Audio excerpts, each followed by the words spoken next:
Nagagalit na ang taong bayan sa sobrang tagal ng impeachment na lalo pang pinagtatagal dito sa Senado. Lagi na lamang itong pinagpapaliban. Hanggang ngayon ay hindi pa malinaw kung kailan magsisimula ang impeachment trials nito sa Senado. Hindi na rin magkaintindihan itong dalawang mataas na kapulungan, Senado at Kongreso. Baka kailangan ng mamagitan dito ang ating Pangulo bago mahuli ang lahat. Dahil ito rin ang gustong mangyari nitong si Senate President Escudero.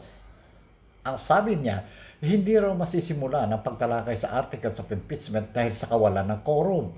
Maliban na lamang kung ipag-uutos ito ng Pangulo at doon ay wala silang magagawa kundi sundin ang utos ng Presidente. Kung kaya't dapat magsalita na ang ating Pangulo. Ano nga ba talaga? I-impeach ba o hindi? Huwag kang pangibabawan ng iyong takot. Kung ang ikinatatakot mo lamang ay ang tungkol sa personal mong pagkatao at ang naging resulta ng election 2022, wala na kaming magagawa pa dyan.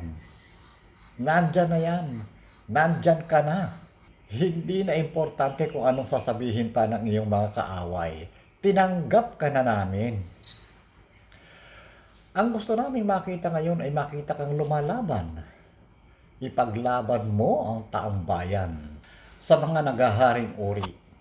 Tandaan mo, sa sandaling makabalik ang mga kaaway mo, ikaw ang unang-una nilang buweltahan. At baka masahol pa sa sinapit ninyo noong 1986 ang posibleng sasapitin ninyo. Total hindi ka na makakatakbong presidente pa.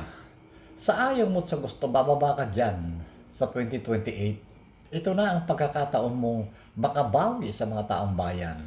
Sayang naman ang panahon na andyan ka na. Kung kaya't gawin mo na ang lahat ng iyong makakayang gawin. Dahil hindi mo na maibabalik pa ang oras. Isalba mo ang kapakanan ng mamamayan.